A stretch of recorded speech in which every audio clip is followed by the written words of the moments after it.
নিউজৰ অসমীয়া বাতৰিলৈ মই পূজা আপোনালোকক স্বাগতম জনাইছো। প্ৰথমে চাই লওঁ আজিৰ মুখ্য বাতৰিসমূহ।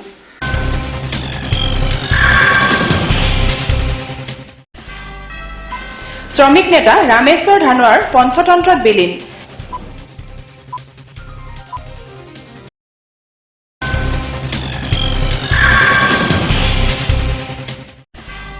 চহৰখনৰ দুৰ্গাবাৰীত দুখনকৈ দোকানত চুৰিকাণ্ড।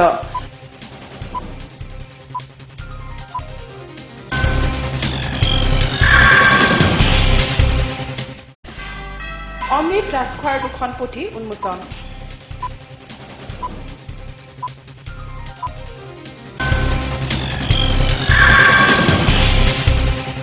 এতিয়া বিতং বাতৰি।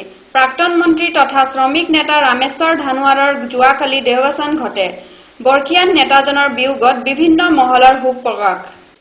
ডিগবৈ বিধানসভা সমষ্টিৰ পৰা একেৰাহে 8টাকৈ কাৰ্যকাল বিধায়ক হিচাপে কাৰ্যনিৰ্বাহ কৰা ৰামেশ্বৰ ধানোৱাৰৰ যোৱাকালি পুৱা 7 বজাত অসম চিকিৎসা মহাবিদ্যালয় হাস্পতালত বাৰ্ধক্যজনিত ৰোগত চিকিৎসাধীন হৈ থকা অৱস্থাত 78 বছৰ বয়সত মৃত্যু হয়।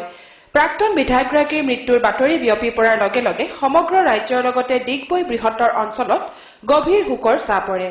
পুৱাৰ ভাগত প্ৰাক্তন বিধায়কগৰাকীৰ নশ্বৰ দেহ চিকিৎসালয়ৰ পৰা দলীয় কৰ্মীসকলে বৃহৎ সমদলেৰে আনি প্ৰথমে তিনিচুকীয়া জিলা কংগ্ৰেছ কমিটিৰ কাৰ্যালয়ত দলীয় কৰ্মী বিধায়ক নেতাসকলে শ্ৰদ্ধা জ্ঞাপন কৰে। লগতে কাৰ্যালয়ত দলীয় পতাকা অৰ্ধনমিত কৰি ৰখা হয়। ইয়াৰ পিছত তেওঁৰ নশ্বৰ দেহ নিজ বাসগৃহলৈ নিয়াৰ পিছতে RD জুনিয়ৰ কলেজলৈ নিয়া হয়।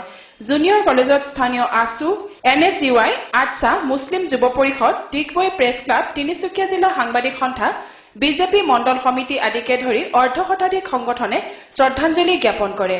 ইয়াৰ পিছতে ধানোৱাৰৰ নশ্বৰ দেহ ডিগবৈ নগৰ সমিতিৰ কাৰ্যালয়লৈ নিয়া হয়।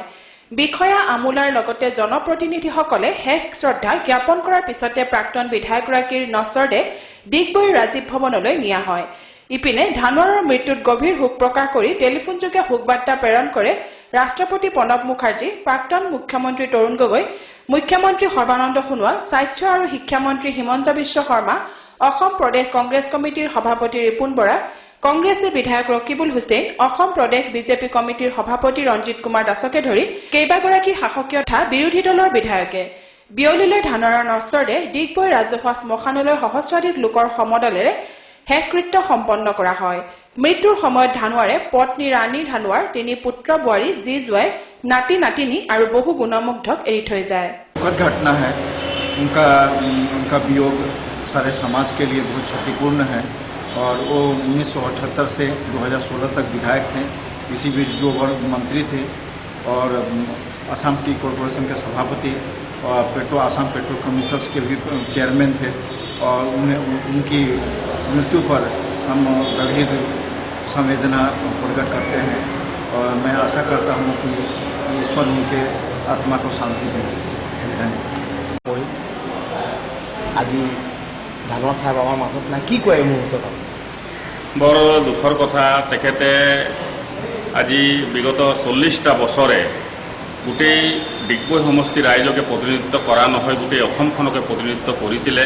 তেখেতে জিলা কংগ্ৰেছৰ সভাপতি আছিলে, অসম চাহ মজদুৰ সংঘ মাৰ্ঘেৰিটা শাখাৰ সম্পাদক আছিলে, পেট্ৰকেমিকেলছৰ চেয়াৰমেন আছিলে, 2বাৰকৈ কেবিনেট মন্ত্ৰী আছিলে, বহুতো বিষয়বাব তেখেতে হেৰি কৰিলে আৰু তেওঁৰ মৃত্যুত আমি এজন জ্যেষ্ঠ নেতা তথা সৎ সাহসী নেতাক আমি হেৰুৱালোঁ। আৰু তেওঁৰ এই মৃত্যুত আমি সমূহ পৰিয়ালবৰ্গলৈ আন্তৰিক সমবেদনা জ্ঞাপন কৰিছোঁ আৰু শোক সন্তপ্ত পৰিয়ালবৰ্গলৈ সমবেদনা জ্ঞাপন কৰিছোঁ। আমাদের মাঝখানে এই মুহূর্তে আপনি কি বলবেন? আমি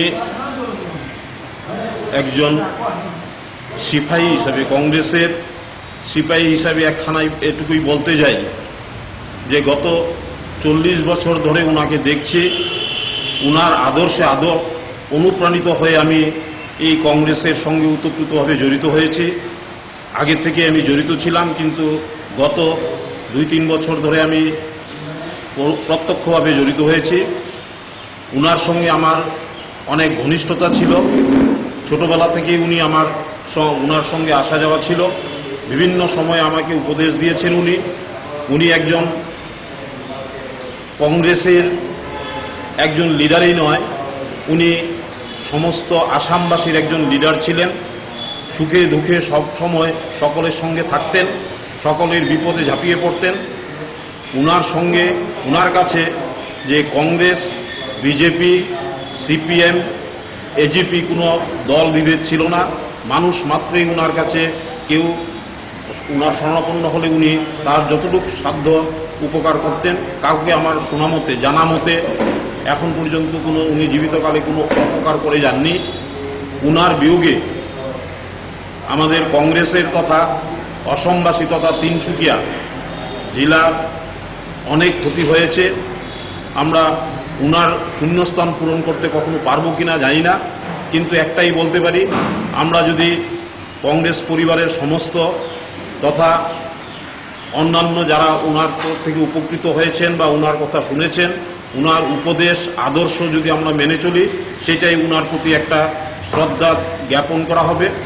আজকের দিনে ওনার বিদেহী আত্মার আমি সকল কংগ্রেস ভাই বোনদের তরফ থেকে বিদেহী আত্মার সদ্গতির কামনা করছি এবং ওনার সুখতপ্ত পরিবার যাতে এই কঠিন দিনে এই সংঘর্ষে যাতে জয়ী হয় সেই জন্য আমি ভগবানের কাছে প্রার্থনা করছি।